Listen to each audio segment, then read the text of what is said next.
प्रधानमंत्री मोदी गुजरात की राजनीति का निर्विवाद रूप से सबसे जबरदस्त चेहरा रहे। फिर केंद्र की राजनीति में आए, प्रधानमंत्री पद के उम्मीदवार बने और फिर उसके बाद में बीजेपी की एक तरह से धुरी बन गए, चेहरा बन गए। बड़ा फैसला लिया था, गुजरात से नहीं उत्तर प्रदेश की वाराणसी से सांसद बनकर आएंगे। बड़ा जबरदस्त फैसला था। किसी से पूछिए प्रधानमंत्री मोदी वाराणसी से चुनाव क्यों लड़े, जवाब बहुत साफ है। एक तो भावनात्मक रूप से वाराणसी के प्रति जो उन्होंने बातें कही, दूसरा ये कि सत्ता में अगर आना है तो रास्ता उत्तर प्रदेश से होकर गुजरता है। बड़ा संदेश देने के लिए बनारस को चुना गया, बाबा विश्वनाथ की धरती को चुना गया। एक बार फिर से मौका है जब बड़ा संदेश देने की जरूरत है, और यह बड़ा संदेश दक्षिण की राजनीति में देना है। दक्षिण की राजनीति वो जगह जहां पर अब भी अपनी जगह बनाने के लिए बीजेपी संघर्षरत है। प्रधानमंत्री मोदी ये जानते हैं, ये चाहते हैं कि दक्षिण में भी कमल खिले, जैसे कर्नाटक में खिला। कर्नाटक की जीत को ऐतिहासिक जीत माना गया था, क्योंकि ये बहुत बड़ा मौका था जब पहली बार कमल खिला दक्षिण की राजनीति में, कर्नाटक में। लेकिन तमिलनाडु है, केरल है, आंध्र प्रदेश, तेलंगाना, इन सब की राजनीति में भी अपने पैर जमाने की और सबसे बड़ा जो क्षेत्र है वो तमिलनाडु का है। ये प्रभावित करता है सारी राजनीति। 2024 में दक्षिण भारत से चुनाव लड़ सकते हैं प्रधानमंत्री मोदी। क्या 2024 में पीएम मोदी तमिलनाडु से चुनाव लड़ेंगे? ये बहुत बड़ा सवाल है और बड़ी खबर भी हो सकती है। हालांकि थोड़ा इंतजार करना पड़ेगा, कोई जल्दबाजी नहीं। लेकिन ये बात हम नहीं कह रहे हैं या ऐसे ही किसी ने राजनीतिक एनालिसिस में नहीं कह दी है। ये जो कह रहे हैं उनकी बात को भी नज़रअंदाज नहीं किया जा सकता है। पूरी खबर समझिए। 2024 लोकसभा चुनाव जैसे जैसे नज़दीक आते जा रहे हैं, सियासी सरगर्मियां और चर्चाओं का दौर तेज होता जा रहा है। सियासी गलियारों में चर्चाएं इस वक्त सबसे ज़्यादा इस बात की हो रही हैं कि क्या 2024 के लोकसभा चुनाव में प्रधानमंत्री नरेंद्र मोदी दक्षिण भारत के किसी राज्य से चुनाव लड़ेंगे। खासतौर पर क्या प्रधानमंत्री मोदी तमिलनाडु से चुनाव लड़ेंगे? पीएम मोदी के तमिलनाडु से चुनाव लड़ने की चर्चा पर बीजेपी प्रमुख अन्नामलाई ने क्या कहा, वो हम आपको बताते हैं। ये बात वहां से आ रही है। देखिए, प्रधानमंत्री नरेंद्र मोदी के 2024 के लोकसभा चुनाव में तमिलनाडु से चुनाव लड़ने की चर्चा के बीच राज्य भाजपा प्रमुख के अन्नामलाई ने बड़ा बयान दिया है। उन्होंने कहा कि पीएम मोदी ने क्षेत्रीय बाधा को पार कर लिया है। उन्हें दक्षिणी राज्य में स्थानीय ही माना जाता है, न कि बाहरी। उन्हें दक्षिणी राज्य में स्थानीय ही माना जाता है, बाहरी नहीं। ये के अन्नामलाई कह रहे हैं तमिलनाडु के विषय में। प्रधानमंत्री मोदी की लोकप्रियता तमिलनाडु और दक्षिण भारत के राज्यों में भी दिखाने का एक प्रयास बीजेपी का रहेगा। ये बीजेपी के लिए बहुत महत्वपूर्ण प्रयास भी है, और राष्ट्रीय पार्टी होने के नाते बीजेपी पर हमेशा ये कहा जाता रहा है कि बीजेपी का काडर दक्षिण के राज्यों में उतना मजबूत नहीं है जितना होना चाहिए। लेकिन आप स्ट्रैटेजिकली देखिए, रणनीति के तहत देखिए, ये मानना पड़ेगा कि बीजेपी ने बहुत ज़बरदस्त तरीके से अपनी ताकत को बढ़ाया। आप देखिए, धीरे धीरे पश्चिम बंगाल, नॉर्थ ईस्ट भी ऐसा ही क्षेत्र माना जाता था। बीजेपी ने अपनी ताकत को यहां पर बढ़ाया। जम्मू कश्मीर की राजनीति हो, बीजेपी ने अपने कद को बढ़ाया। तो दक्षिण को कैसे छोड़ दे? बस दक्षिण का किला भेदना थोड़ा सा चुनौतीपूर्ण होता है। इसलिए 2 टेन्योर गुजर गए हैं और 2 टेन्योर्स के बाद भी अभी दक्षिण में चुनौती बरकरार रहती है। तो संगठन को मजबूत करना, संगठन को मजबूत करने के साथ साथ बहुत जरूरी है कि यहां पर चुनावी तौर पर भी बड़ी कामयाबी दिलाई जाए बीजेपी को, और तब राष्ट्रीय पार्टी के तौर पर या पूरे देश की पार्टी के तौर पर बीजेपी की एक सर्वमान्य ताकत दिखती है, वैचारिक तौर पर अगर देखा समझा जाए तो। आप देखिए, राहुल गांधी अपनी भारत जोड़ो यात्रा की शुरुआत करते हैं तमिलनाडु से। दक्षिण के राज्यों में वो बहुत समय देते हैं, और दक्षिण के राज्यों में आप उनका रिस्पांस देखते हैं उनकी यात्रा का। हालांकि उनकी यात्रा अपने राज्यों से, राजस्थान, मध्य प्रदेश से भी होकर गुजरी, जहां पर उनका संगठन मजबूत रहा है। एक जगह सरकार है, एक जगह सरकार थी, बीच में चली गई। लेकिन दक्षिण के राज्यों में कहीं अभी राहुल गांधी या कांग्रेस की कोई सरकार नहीं है। उनका काडर जरूर है, कार्यकर्ता उनके साथ है और किसी भी क्षण कांग्रेस के साथ आ सकता है, ये बात वो जानते हैं। केरल में आपने देखा सीपीएम ने किस तरह से विरोध किया था उनकी इस यात्रा का, कहा था जहां पर करनी चाहिए वहां यात्रा कर नहीं रहे। उसकी वजह क्या थी? राहुल गांधी की इस यात्रा का नुकसान उन पार्टियों को ना हो जिनकी सत्ता है। अब आप देखिए पश्चिम बंगाल या फिर बिहार या उत्तर प्रदेश में भी बहुत छोटा सा हिस्सा रखा गया। क्या वजह रही? जिन दलों को साथ में लेना है और जहां पर अभी अपनी बहुत बड़ी ताकत नहीं दिख रही है, वहां पर कहीं भी एक तो पहले अपने सहयोगी दलों को या जिनसे कोई सहयोग मिल सकता है ऐसे दलों को खोना नहीं है और उनके खिलाफ लड़ने का कोई मतलब नहीं है, उनके खिलाफ जाने का कोई मतलब नहीं है। बीजेपी से 2-4 हाथ करने हैं तो बीजेपी के प्रभाव वाले राज्यों में जाना है या बीजेपी से जहां सीधे सीधे टक्कर कांग्रेस की है वहां ले जाना है भारत जोड़ो यात्रा को। तो सबसे पहले दक्षिण के राज्यों पर फोकस किया गया भारत जोड़ो यात्रा के दौरान और एक संदेश देने की कोशिश की गई, ये दिखाने की कोशिश भी की गई कि बीजेपी यहाँ कमजोर है इसलिए यहाँ से शुरुआत करें। आप समझ रहे हैं, सांकेतिक रूप से ये बड़ा मैसेज था। बीजेपी निश्चित तौर पर इसका करारा जवाब देना चाहेगी और बहुत मुमकिन है कि प्रधानमंत्री मोदी अगर वहाँ से चुनाव लड़ते हैं, आप देखिए वायनाड से चुनाव लड़े, राहुल गांधी उत्तर भारत में हार गए, अमेठी में चुनाव हार गए, बहुत अच्छा लड़ी स्मृति ईरानी और अमेठी से उन्होंने चुनाव हरा दिया, एक बार हारी थी दूसरी बार में हरा दिया। वायनाड से उसी समय पर केरल में चुनाव लड़े राहुल गांधी और चुनाव जीत गए, सांसद अभी वहीं से वायनाड से। अब यहां पर बीजेपी की कोई स्थिति नहीं दिखाई देती दक्षिण के राज्यों में, तो बीजेपी के लिए बड़ा चुनौतीपूर्ण है और थोड़ा सा देश की सबसे ताकतवर पार्टी जो हाल के दिनों में दिख रही है, आज के दिन में दिख रही है, उसकी ये स्थिति रहे कि दक्षिण में बिल्कुल आप अलग ही स्थिति में दिखाई दे रहे हैं, बेहद कमजोर दिखाई दे रहे हैं, उत्तर भारत में आपकी बल्ले बल्ले है। तो ये भी इम्बैलेंस देखने को मिलता है। क्या पीएम मोदी इसको बैलेंस करने का प्रयास करेंगे? ऐसा लग रहा है कि अन्नामलाई जो है, जो बयान दे रहे हैं, वो कह रहे हैं कि अब उन्हें दक्षिणी राज्यों में स्थानीय ही माना जाता, बाहरी नहीं।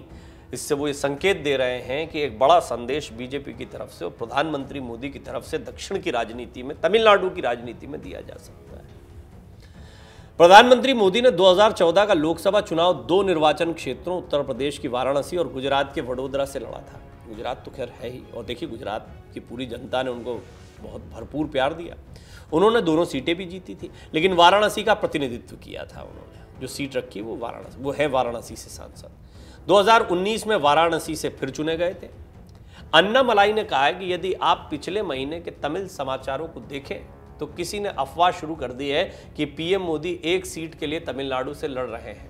आप जहां भी जाते हैं लोग पूछते हैं क्या पीएम मोदी तमिलनाडु से चुनाव लड़ेंगे। भाजपा नेता ने कहा कि पीएम मोदी के तमिलनाडु से चुनाव लड़ने की अटकलें चर्चा का विषय बन गई हैं। उन्होंने कहा कि 2 दिन पहले मैं तमिलनाडु के थुथुकुडी में एक चाय की दुकान पर था, किसी ने मुझसे कहा, अन्ना क्या आपको यकीन है कि मोदी जी हमारे राज्य से चुनाव लड़ेंगे? ये चर्चा का विषय बन रहा है।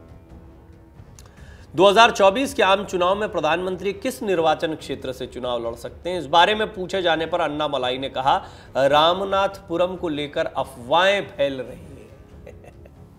जगह का नाम भी वही बता रहे हैं, लेकिन अफवाह फैल रही है कहते हुए, इसीलिए लोगों ने चर्चा शुरू कर दी है। ये सब अफवाह है, लेकिन लोग टिप्पणी कर रहे हैं, वो है बात कर रहे हैं, वो चाहते हैं कि पीएम मोदी चुनाव लड़े। इसे एक संकेत के रूप में देखा जाता है कि पीएम मोदी को भारत के किसी भी दूर के हिस्से से बाहर के व्यक्ति के रूप में नहीं, बल्कि एक अंदरूनी व्यक्ति के रूप में देखा जाता है। आपसे एक बात जरूर कहना चाहूँगा, राजनीति में अफवाह भी यूं ही नहीं फैलती है। कोई भी सवाल जब अटेम्प्ट किया जाता है उसका जवाब दिया। अन्नामलाई जैसे बड़े नेता तमिलनाडु के बीजेपी के, वो कुछ बात कहते हैं, किसी चीज़ को अटेम्प्ट करते हैं तो यूं ही नहीं करते हैं, एक मैसेज दिया जाता है, इसका प्रभाव होता है। इसको हल्के में नहीं लिया जा सकता कि दक्षिण की राजनीति बीजेपी की कमज़ोर कड़ी है, कमज़ोर नस है, और प्रधानमंत्री मोदी निश्चित तौर पर चाहते हैं कि बीजेपी उत्तर भारत की तरह ही दक्षिण के राज्यों में भी मजबूत हो। अन्नामलाई ने यह भी कहा कि पीएम मोदी ने बाहरी और क्षेत्रीय पहचान जैसी रेखाओं को धुंधला कर दिया है। जाति की पहचान, तमिल आधारित पहचान और बहुत सी चीज़ें लोगों के दिमाग में तय करने के लिए आती हैं कि वो किसे वोट दें, लेकिन पीएम मोदी ने सब कुछ पार कर लिया है। संभवतः वो ऐसा करने में सफल होने वाले पहले व्यक्ति हैं, किसी ने भी ऐसा नहीं किया है। ये एक संकेत है कि पीएम मोदी ने सब कुछ पार कर लिया है। 2024 तक एक बहुत ही अलग चुनाव होगा। ये बात भी अन्नामलाई कह रहे हैं। अब क्या तमिलनाडु को लेकर कुछ सचमुच विचार चल रहा है, और क्या तमिलनाडु से प्रधानमंत्री मोदी अगर चुनाव लड़ते हैं किसी भी सीट से तो उसका कोई फर्क पड़ेगा, कोई असर पड़ेगा? बड़ा मैसेज जा सकता है। रामनाथपुरम का जिक्र कर ही दिया गया। गांधी परिवार के नेताओं पर भी अन्नामलाई ने कुछ कहा है। तमिलनाडु भाजपा प्रमुख से यह पूछे जाने पर कि गांधी परिवार के नेताओं ने कर्नाटक और आंध्र प्रदेश से चुनाव लड़ा था लेकिन तमिलनाडु नहीं गए थे, जहां मजबूत राज्य पार्टियां थी, अन्नामलाई ने कहा कि पीएम मोदी को एकता के सूत्रधार के रूप में देखा जाता है और तमिलनाडु में उनके बारे में एक लहर है। दरअसल पूर्व प्रधानमंत्री इंदिरा गांधी ने आपातकाल के बाद 1978 में कर्नाटक के चिकमंगलूर से चुनाव लड़ा था। 1980 के आम चुनाव में इंदिरा गांधी ने अविभाजित आंध्र प्रदेश में मेडक सीट से चुनाव लड़ा। पूर्व कांग्रेस अध्यक्ष सोनिया गांधी ने 1999 में उत्तर प्रदेश के अमेठी के साथ साथ कर्नाटक की वेल्लारी से भी चुनाव लड़ा था। उन्होंने दोनों सीटों पर जीत हासिल की थी, लेकिन अमेठी निर्वाचन क्षेत्र का प्रतिनिधित्व किया था। कांग्रेस नेता राहुल गांधी ने भी अपनी दादी और मां के पद चिन्हों पर चलते हुए 2019 के आम चुनाव लड़ने के लिए एक दक्षिणी राज्य को चुना। राहुल ने 2019 के लोकसभा चुनाव में उत्तर प्रदेश के अमेठी के साथ केरल के वायनाड निर्वाचन क्षेत्र से चुनाव लड़ा था। हालांकि वो अमेठी सीट हार गए, जिस पर उन्होंने लगातार 3 बार कब्जा किया था। तो ये बात सिर्फ इसलिए नहीं कि आप डर की वजह से 2 जगहों से लड़ रहे हैं, ये मैसेज देने की बात होती है। एक सीट से बड़ा चेहरा चुनाव लड़ता है तो उस पूरे राज्य पर असर पड़ता है। ये है महत्वपूर्ण बात। ये बात सिर्फ एक सीट की नहीं है, चुनाव लड़ने की नहीं है, बात है संकेत देने की, मैसेज देने की। डर क्या है? डर ये है कि वहाँ ऐसा कांटे का मुकाबला हो जाए कि आप हार जाओ। जैसे अमेठी में शायद ही राहुल गांधी ने सोचा होगा कि वो इस तरीके से हारेंगे। बड़ा मुकाबला था लेकिन बुरी तरह हार गए, लेकिन शायद ही उन्होंने सोचा होगा।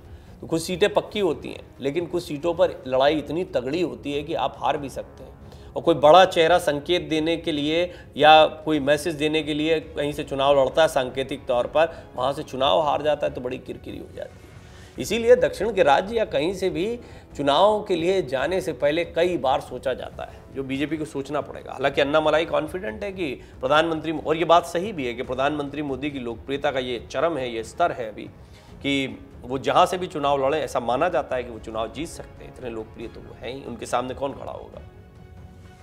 एआईएडीएमके के साथ भाजपा के गठबंधन पर भी अन्नामलाई बोले। एआईएडीएमके के साथ भाजपा के गठबंधन के बारे में पूछे जाने पर अन्नामलाई ने कहा कि हम किसी पार्टी या व्यक्ति के खिलाफ नहीं हैं, हम बहुत स्पष्ट हैं कि बीजेपी को बहुत मजबूत बनना है। ये डीएमके की तरह सुविधा का गठबंधन नहीं है, सम्मान का गठबंधन है। एआईएडीएमके के साथ हमारे कई मतभेद हैं, लेकिन ये कुछ सिद्धांतों पर आधारित है। हम एक दूसरे के साथ तालमेल बिठाते हैं। 2024 में दक्षिण भारत से पीएम मोदी के चुनाव लड़ने पर पार्टी किन सीटों पर सर्वे कर सकती है या कर रही है, वो भी जरा आपको बता देते हैं। तो एक तरफ तो इसको अफवाह बताया गया है, लेकिन सर्वे भी किया जा रहा है। जी हाँ, ये एक बहुत महत्वपूर्ण बात है। उत्तर भारत में अपनी मजबूत स्थिति के बाद अब भाजपा दक्षिण भारत में भी ऐसा ही परचम लहराना चाह रही है। इसके लिए पार्टी की ओर से कई सर्वे शुरू किए जा रहे हैं। भाजपा से जुड़े नेताओं के मुताबिक अगर अब सब कुछ योजना मुताबिक रहता है तो संभव है कि प्रधानमंत्री नरेंद्र मोदी 2024 में लोकसभा का चुनाव तमिलनाडु से भी लड़े। 2 सीटों से लड़ सकते हैं, संकेत दे सकते हैं। यहाँ पर पूरी कहानी आपको बता दी कि बड़े नेता, बड़े चेहरे क्यों 2-2 जगह से चुनाव लड़ते हैं। खुद प्रधानमंत्री ने वडोदरा को भी साधा था, वाराणसी को भी साधा था, बाद में वाराणसी का प्रतिनिधित्व किया था। तो अब की बार वाराणसी और रामनाथपुरम या तमिलनाडु की किसी सीट को क्यों नहीं चुना जा सकता है? इसमें क्या आश्चर्य की बात है? हाँ, ये है कि वहाँ पर बीजेपी कितनी कॉन्फिडेंट है कि प्रधानमंत्री की प्रतिष्ठा पर कोई प्रश्न न खड़ा हो जाए चुनाव के दौरान। हालांकि माना जाए इतना कॉन्फिडेंट है बीजेपी की प्रधानमंत्री मोदी अगर कहीं से चुनाव लड़ेंगे तो जीतेंगे, कहीं से लड़ें। लोगों में भी ज़बरदस्त क्रेज होता है। लेकिन देखिए, फिर बात सिर्फ उस एक सीट की नहीं रह जाती, पूरे क्षेत्र को प्रभावित करते हैं। फिर प्रधानमंत्री वहाँ के सांसद हैं तो एक सम्मान की बात होती है उस राज्य के लिए। तो प्रधानमंत्री नरेंद्र मोदी के चुनाव लड़ने से पहले तमिलनाडु की 3 लोकसभा सीटों पर सर्वे भी शुरू किया जा रहा है। इसमें तमिलनाडु की रामेश्वरम लोकसभा सीट, तो रामेश्वरम का अपना एक महत्व है। बाबा विश्वनाथ, वाराणसी और अब फिर रामेश्वरम। आप देख रहे हैं प्रधानमंत्री जो सीटें चुन रहे हैं। मदुरई, कोयम्बटूर ये भी शामिल है। और इसमें रामेश्वरम जो है उसको लेकर काफ़ी चर्चा है। बीते कुछ समय में भाजपा ने तमिलनाडु पर न सिर्फ फोकस करते हुए उत्तर भारत और दक्षिण भारत को जोड़ने के कई कार्यक्रम किए, बल्कि ऐसे कई इशारे भी हुए हैं जो स्पष्ट करते हैं कि पार्टी तमिलनाडु से पूरे दक्षिण भारत में अपनी मजबूत स्थिति बनाने की तैयारी में लगी है। राजनीतिक विश्लेषक मानते हैं कि दक्षिण भारत में भाजपा को मजबूत करने के लिहाज से मोदी का यहाँ से चुनाव लड़ने से बड़ा विकल्प और कुछ नहीं हो सकता है। अब जिन 3 सीटों पर चुनाव लड़ने की चर्चा है वो हमने आपको बताया, सर्वे कहाँ कराया जा रहा है। 2024 लोकसभा चुनाव जैसे जैसे नजदीक आते जा रहे हैं, सियासी सरगर्मियां और चर्चाओं का दौर तेज होता जा रहा है। सियासी गलियारों से चर्चाएं इस वक्त सबसे ज्यादा इस बात की हो रही है कि 2024 के लोकसभा चुनाव में प्रधानमंत्री नरेंद्र मोदी दक्षिण भारत के किसी राज्य से चुनाव लड़ेंगे। राजनीतिक विश्लेषकों का कहना है कि भाजपा को दक्षिण में मजबूत करने के लिए इससे बढ़िया विकल्प भाजपा के पास और कुछ नहीं हो सकता, और यह सचमुच बहुत वाइज डिसीजन होगा। राजनीतिक विश्लेषक हैं ओपी मिश्रा जी, वो भी कहते हैं कि बीते कुछ समय से भाजपा के कार्यक्रम, योजनाएं और प्रधानमंत्री मोदी का तमिलनाडु पर किया गया फोकस तो यही इशारे करता है कि वो दक्षिण भारत में खास तौर से तमिलनाडु के किसी लोकसभा क्षेत्र से चुनाव लड़ सकते हैं। उनका कहना है कि जिस तरीके से आध्यात्मिक नगरी काशी के महत्व को बढ़ावा मिला है, उसी तरीके से दक्षिण भारत की भी कई लोकसभा सीटें हैं जो उसी महत्व की हैं। वो कहते हैं कि रामनाथपुरम लोकसभा सीट में रामेश्वरम भी आता है और राम सेतु भी। अगर रामनाथपुरम से नरेंद्र मोदी की दावेदारी होती है तो भाजपा के एजेंडे के मुताबिक ये सबसे बड़ा पॉलिटिकल शॉट माना जाएगा, जिसका असर पूरे देश में देखने को मिलेगा। रामेश्वरम और राम सेतु ये बड़े इस सीट के हिस्सा हो सकते हैं, इस बात से इनकार नहीं कर सकते। अब आपको लग रहा होगा कि पहले जो बातें लग रही थी उसमें अब दम दिखाई दे रहा होगा आपको कि दक्षिण भारत की ये सीटें क्यों महत्वपूर्ण है और ये पर्टिकुलर सीट क्यों महत्वपूर्ण है, क्योंकि ये सिर्फ यहाँ पर प्रभाव नहीं डालेगी, दक्षिण से आप उत्तर को भी साध सकते हैं, अपने उत्तर भारत के वोटर्स को भी साध सकते हैं। दरअसल भाजपा को दक्षिण भारत में अपना विस्तार करने के लिए ऐसे किसी बड़े मास्टर स्ट्रोक की जरूरत है। तो आप वहाँ से लड़ रहे हैं तो वहाँ का सम्मान तो है ही, स्थानीय जनता, दक्षिण की राजनीति, सब कुछ एकदम से पकड़ में आता है। कम से कम बीजेपी को फायदा मिलता दिखाई देगा इसमें। भाजपा से जुड़े वरिष्ठ नेता भी बताते हैं कि पार्टी को मजबूत करने के लिए उनकी रणनीतियां बहुत पहले से ही शुरू हो जाती हैं।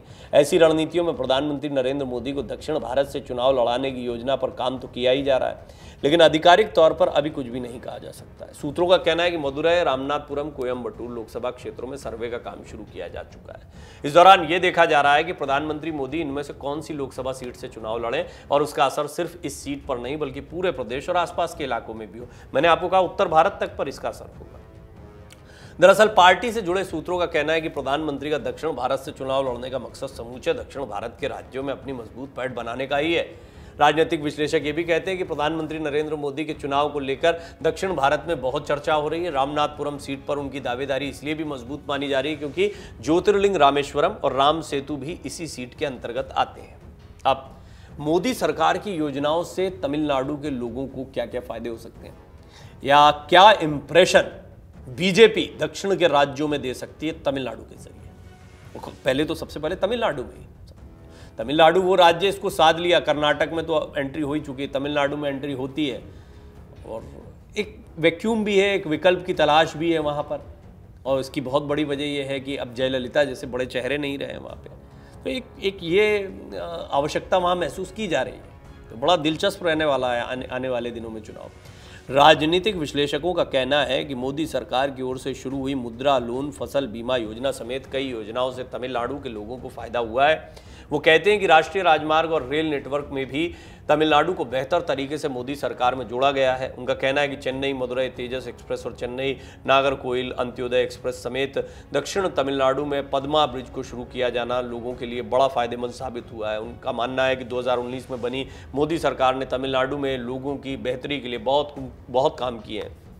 इसलिए प्रधानमंत्री नरेंद्र मोदी का तमिलनाडु से चुनाव लड़ना सिर्फ तमिलनाडु ही नहीं बल्कि पूरे दक्षिण भारत में पार्टी के ग्राफ को ऊपर उठा सकता है। तो अब आपको बात समझ में आ गई होगी जो शुरुआत में बात हो रही थी कि खबरें ये चल रही हैं, अन्नामलाई कह रहे हैं अफवाह है, लेकिन अन्नामलाई के बयान के साथ साथ में आपको राजनीतिक समीकरणों को समझना चाहिए। वो इस बात से इनकार नहीं कर रहे हैं। वो अफवाह कहते हुए ये भी कह देते हैं कि अब प्रधानमंत्री मोदी बाहरी नहीं है और संभवतः ऐसा करने वाले वो पहले आदमी है।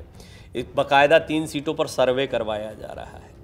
इन सर्वे में रामेश्वरम जो है उसको रामनाथपुरम, जिसमें रामेश्वरम राम सेतु भी आते हैं, ये सबसे महत्वपूर्ण माना जा रहा है। कुल मिलाकर दक्षिण भारत में अगर प्रधानमंत्री मोदी चुनाव लड़ते हैं तो बहुत आश्चर्य का विषय नहीं होगा। इसमें एक बड़ी रणनीति बीजेपी की दिखाई देती है। एक तरफ दक्षिण के राज्यों को साधने की जो कोशिश है बीजेपी की लंबे समय से, उसमें कामयाबी मिलती दिखाई देती है, तो दूसरी तरफ एक बड़ा मैसेज भी देने का मौका मिलेगा, क्योंकि रामेश्वरम या राम सेतु जैसे तो इन जगहों के विकास, जैसे आपने देखा बाबा विश्वनाथ का विकास, हालांकि महाकाल कॉरिडोर का भी विकास बहुत ज़बरदस्त तरीके से हुआ है। तो ये सारी चीज़ें हैं जो कहीं ना कहीं एक बड़ा मैसेज देने की कोशिश की जा रही है प्रधानमंत्री मोदी की तरफ से।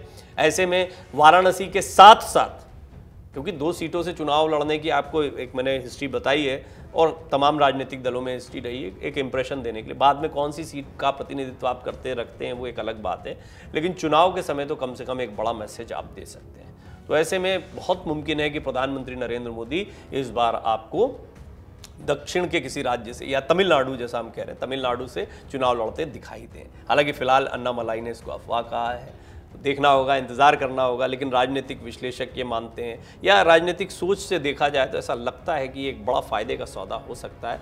और ऐसा क्यों नहीं करेगी बीजेपी, ये भी एक बड़ा सवाल है। तो एक छोटा सवाल तो ये भी खड़ा होता है, इसका जवाब ये भी आता है कि विनेबिलिटी देखी जाती है, बहुत बेवजह कहीं पर जाकर फंसा नहीं जाता है कि जिससे जीतने के बजाय हार कर कहीं और गलत मैसेज ना चला जाए।